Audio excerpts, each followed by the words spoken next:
তাহলে আল্লাহ তাআলা বিশ্বনবীর 5টি বৈশিষ্ট্যের কথা বলেছেন। একটি বৈশিষ্ট্যের ব্যাপারে আমরা জানলাম, তিনি হচ্ছেন শাহিদ, সাক্ষ্যদাতা, সবার উপরে সাক্ষ্যদাতা। 2 নম্বর বৈশিষ্ট্য হচ্ছে মুবাশশিরা, তিনি সুসংবাদদাতা। সিলেটবাসী আওয়াজ করে আমার সাথে বলো, মুবাশশিরা মানে সুসংবাদদাতা। তিনি আল্লাহর রহমতের সুসংবাদ দেন, তিনি জান্নাতের সুসংবাদ দেন। এই উম্মতের মধ্য থেকে যারা গাফেল, যারা অবাধ্য, যারা সীমালঙ্ঘনকারী, তাদেরকে বিশ্বনবী আল্লাহর রহমতের সুসংবাদ দেন। তিনি বুঝান আল্লাহর দরবার 24/7, 24 ঘন্টা খোলা। আপনি যত বড় পাপী হন, আপনি যতই অন্যায় করেন না কেন, আল্লাহর রহমতের দরিয়া, আল্লাহর রহমতের দরজা আপনার জন্য খোলা আছে না নাই? জায়নামাজটা বিছিয়ে দেন, চোখের পানি ছেড়ে দেন, 2 রাকাত নামাজ পড়ে সেজদায় লুটিয়ে পড়ে কাঁদেন। যত গুনাহ আপনার হোক না কেন, আপনার গুনাহ মাফ করে কবুল করে নিবে কে? মুবাশশিরাম বিরাহমাতিল্লাহ। বিশ্বনবী তিনি সুসংবাদদাতা, বেয়ারার অফ গ্ল্যাড টাইডিংস, সুসংবাদ দেন। পাপী, অবাধ্য, সীমালঙ্ঘনকারীদেরকে তিনি আল্লাহর রহমতের সুসংবাদ দেন। আল্লাহর রহমত থেকে মুখ ফিরিয়ে নিও না। তিনি যে কত দয়ালু, তিনি যে তোমারে কত ভালোবাসে তুমি জানোই না। আমি আমাকে যত বেশি ভালোবাসি, তার চেয়েও আমাকে বেশি ভালোবাসে কে? সবাই বলে নাই, বুঝতে পারে নাই বোধহয়। আমি আমাকে যত বেশি ভালোবাসি, তার চেয়েও আমাকে বেশি ভালোবাসে কে? আমার মাতা পিতা আমাকে যত ভালোবাসে, তার চেয়েও আমাকে বেশি ভালোবাসে কে? আমার প্রিয়তমা স্ত্রী আমাকে যত বেশি ভালোবাসে, তার চেয়েও আমাকে বেশি ভালোবাসে কে?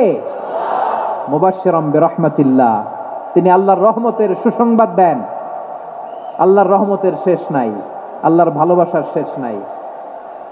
ও মুবাশশিরাম বিল জান্নাহ, তিনি জান্নাতের সুসংবাদ দেন। এই উম্মতের মধ্য থেকে যারা আল্লাহওয়ালা, যারা প্র্যাকটিসিং, যারা ইমানদার, তাদেরকে বিশ্বনবী জান্নাতের সুসংবাদ দেন। আওয়াজ করে পড়েন সুবহানাল্লাহ। এজন্য রব্বুল আলামিন বিশ্বনবীর পরিচয় অন্য আয়াতে এভাবে তুলে ধরেন, ওয়ামা আরসালনাকা ইল্লা কাফাতান লিন্নাসি বাশীরাও ওয়া নাযীরা। নবী হে, আমি গোটা জগৎবাসীর জন্য আপনাকে সুসংবাদদাতা এবং সতর্ককারী করে জমিনে প্রেরণ করেছি। মুবাশশিরাম বিল জান্নাহ, তিনি জান্নাতের সুসংবাদ দেন, তিনি আশা জাগান। নবীর কথা শুনলে মানুষ বুকে আশা ফিরে পায়। আমার নবী কাউকে হতাশ করেন না। হতাশা বিশ্বনবীর ডিকশনারিতে নাই। তিনি মানুষকে আশাবাদী করে তোলেন। বিশ্বনবীর কথা শুনলে মানুষের হৃদয় নরম হয়, তারা আশা ফিরে পায়। বিশ্বনবীর মুখ নিঃসৃত পবিত্র প্রতিটি কথাই আশা জাগানিয়া। সুবহানাল্লাহ পড়েন।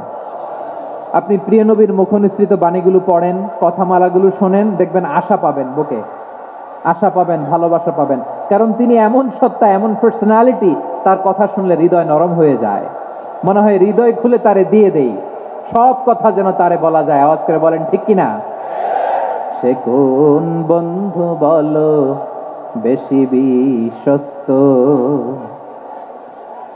সে কোন বন্ধু বলো বেশি বিশ্বস্ত, কার কাছে মন খুলে দেয়া যায়, কার কাছে সব কথা বলা যায়, হওয়া যায় বেশি আশ্বস্ত। তার নাম আহমদ, বড় বিশ্বস্ত। সে কোন বন্ধু বলো বেশি বিশ্বস্ত, কার কাছে মন খুলে দেয়া যায়, কার কাছে সব কথা বলা যায়, হওয়া যায় বেশি আশ্বস্ত। তার নাম আহমদ, বেশি বিশ্বস্ত।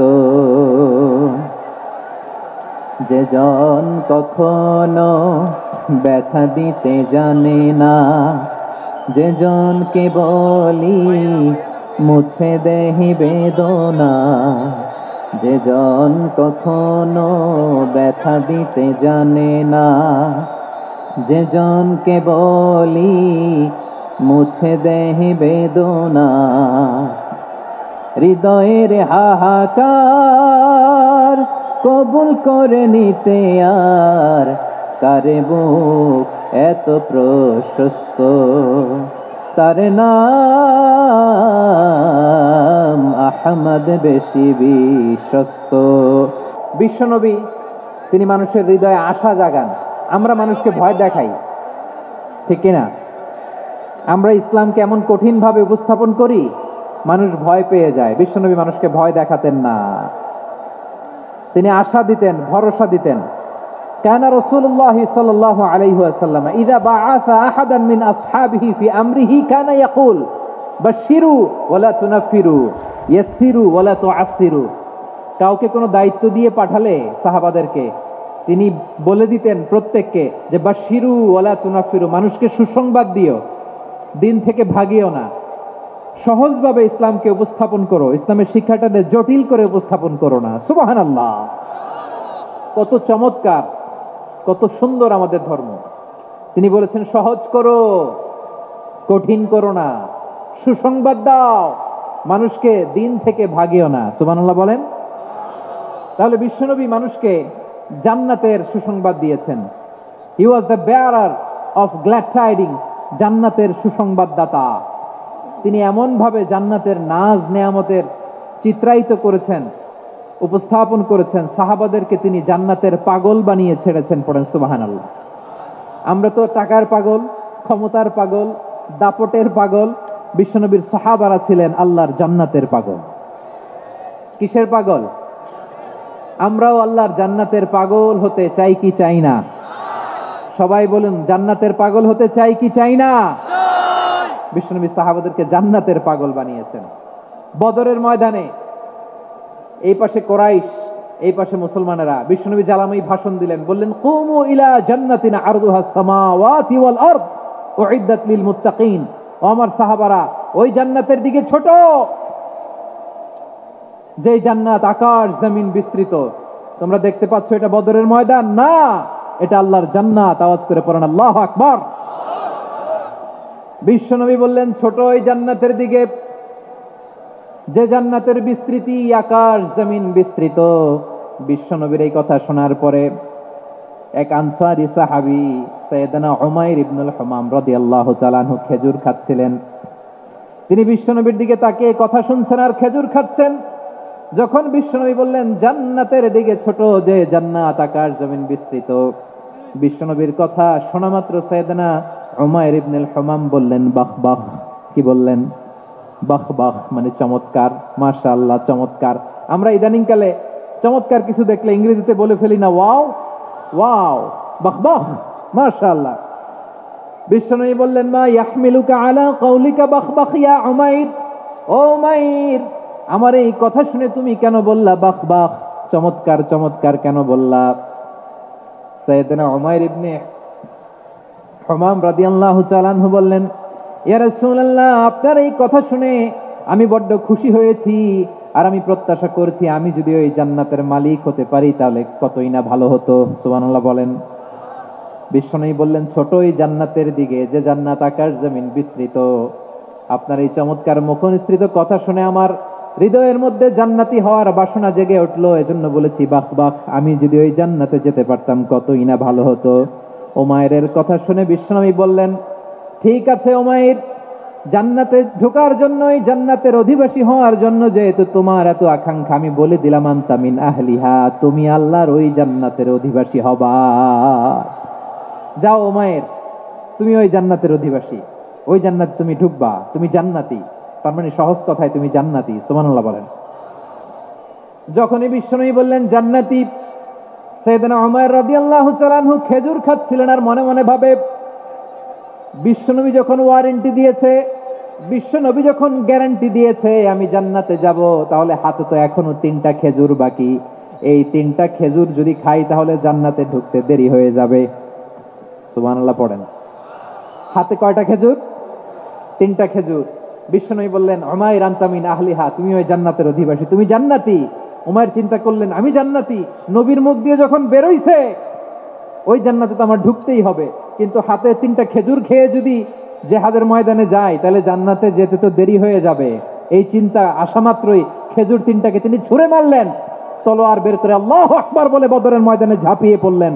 আল্লাহর শত্রুদেরকে কচুকাটা করে এক পর্যায়ে শাহাদাতের সুধা পেয়ে নিজেও জান্নাতি হয়ে গেলেন। পড়েন সুবহানাল্লাহ। আমরা দুনিয়ার বুকে আমরা হয়েছি দুনিয়ার পাগল, ক্ষমতার পাগল, সম্পদের পাগল, খ্যাতির পাগল। বিশ্বনবী তার সাহাবাদেরকে বানিয়েছিলেন জান্নাতের পাগল। পড়েন সুবহানাল্লাহ। ওই জান্নাতে আমরা যেতে চাই কি চাই না? একা না সবাই মিলে? একা না সবাই?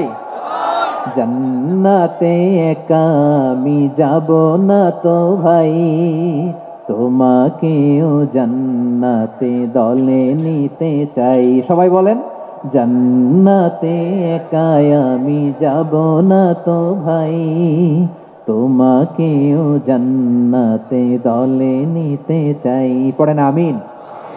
সিলেটের এই ঐতিহাসিক এমসি কলেজ ময়দানে আজ রাতে এই চমৎকার রজনীতে আমরা যেমনি একত্রিত হলাম, আল্লাহর জান্নাতুল ফেরদাউসের জন্য আমরা একত্রিত হতে পারি। আল্লাহ তুমি কবুল করো। সবাই আওয়াজ করে পড়েন আমিন। তাহলে চিন্তা করেন কিভাবে বিশ্বনবী জান্নাতকে চিত্রায়িত করেছেন সাহাবাদের সামনে, কিভাবে চিত্রায়িত করেছিলেন তিনি, যে কারণে সাহাবারা জান্নাতের পাগল হয়ে গিয়েছেন। আমরা যদি দেখি the way the prophet Muhammad portrait জান্নাত, কিভাবে তিনি পোর্ট্রে করেছেন জান্নাতের যে সৌন্দর্য, কিভাবে তিনি সাহাবাদের সামনে তুলে ধরেছেন। বিশ্বনবী আল্লাহর কোরআন থেকে আমাদেরকে জানান আল্লাহর জান্নাতের সুসংবাদ দানকারী করে যে আল্লাহ আমাকে পাঠালেন। তোমরা কি জানো আল্লাহর জান্নাত কত সুন্দর? কোরআন থেকে বিশ্বনবী আমাদেরকে জানান, ফালা তা'লামু নাফসুম মা উখফিয়া লাহুম মিন কুররাতি আ'য়ুন জাযাআম বিমা কানু ইয়া'মালুন। মানুষের কর্মের প্রতিফল হিসেবে কত চমৎকার জান্নাত রব্বুল আলামিন নাজ নেয়ামত দিয়ে পরিপূর্ণ করে আমাদের জন্য প্রস্তুত করে রেখেছেন। পৃথিবীর কোনো মানুষ সেটা জানে না। পড়েন সুবহানাল্লাহ। এটা যে কত সুন্দর, আমাদের আমলের প্রতিদান হিসেবে কত চমৎকার, fantastic, eye catching, fabulous paradise তিনি আমাদের জন্য রেডি করে রেখেছেন। এটা কেউ জানেই না, কল্পনাতেও আনতে পারে না। সুবহানাল্লাহ পড়েন। আবার হাদিসে কুদসিতে বিশ্বনবী ফরমান, রব্বুল আলামিন বলেন, আ'দাদতু লিইবাদিয়াস সালিহিন মা লা আইনুন রাআত ওয়ালা উযুনুন সামিআত ওয়ালা খাতারা আলা কলবি বাশার। আল্লাহ বলেন, আমার নেককার বান্দাদের জন্য এমন চমৎকার জান্নাত আমি রেডি করে রেখেছি, মা লা আইনুন রাআত, কোন চোখ সে জান্নাতকে দেখে নাই, ওয়ালা উযুনুন সামিআত, কোন কর্ণকুহর সেই জান্নাতের আওয়াজ শুনে নাই, ওয়ালা খাতারা আলা কলবি বাশার, মানুষ কল্পনাতেও জান্নাতের ছবি আঁকতে পারে না। সুবহানাল্লাহ, কল্পনাতেও ছবি আঁকতে পারে না। পৃথিবীর যত বিখ্যাত বিখ্যাত ডিজাইনাররা আছে সবাইকে একসাথে বসিয়ে যদি আমরা বলি জান্নাতে যে চেয়ারের মধ্যে আমরা বসবো, এই চেয়ারের একটা ডিজাইন করেন তো, কোটি কোটি ডিজাইনকে একসাথে করা হলেও জান্নাতের একটা চেয়ারের ডিজাইন হবে? প্রিয় সিলেট, আওয়াজ করে বলো, জান্নাতের একটা চেয়ারের ডিজাইন তারা করতে পারবে না। কেমন জান্নাতে আমরা যাব? বিশ্বনবী কিভাবে জান্নাতকে আমাদের সামনে চিত্রায়িত করেছেন, পোর্ট্রে করেছেন। তিনি বলেছেন, জান্নাতীরা যখন জান্নাতে ঢুকবে, ফেরেশতারা জান্নাতীদেরকে বলবে, ওয়া ইন্না লাকুম আন তাসিহু ফালা তাসকামু আবাদা। ও জান্নাতীরা, তোমরা আজীবন সুস্থ থাকবা, কোনোদিন অসুস্থ হবা না। সুবহানাল্লাহ বলেন। আচ্ছা, আজকের এই মাহফিলে যারা এসেছেন কোনোদিন অসুস্থ হন না, এরকম কে কে আছেন? হাত তোলেন তো দেখি। ওই যে হাত তুলছে, পাওয়া গেছে, চির সুস্থ। তোমরা কোনোদিন অসুস্থ হও নাই? অসুস্থ হও নাই? তা তুমি আর জান্নাতে যে কি করবা? তুমি তো জান্নাতেই আছো। তাইলে ফেরেশতারা বলবে, ওয়া ইন্না লাকুম আন তাসিহু ফালা তাসকামু আবাদা। এটা এমন জান্নাত, চিরকাল সুস্থ থাকবা, কোনোদিন অসুস্থ হবা না। সুবহানাল্লাহ বলেন। ওয়া ইন্না লাকুম আন তাহইয়াউ ফালা তামুতু আবাদা। তোমরা অমর হবা, মৃত্যু তোমাদের স্পর্শ করবে না। সুবহানাল্লাহ। অমর হওয়ার জন্য আমরা কত কিছু করি। জান্নাতে গেলে অমর হওয়া যাবে, ঠিক কিনা বলেন? তোমরা চিরকাল বেঁচে থাকবা, তোমরা আর মরবা না। ওয়া ইন্না লাকুম আন তাশিব্বু ফালা তাহরামু আবাদা। তোমরা চির যুবক থাকবা, আর বার্ধক্য তোমাদের স্পর্শ করবে না। সুবহানাল্লাহ বলেন।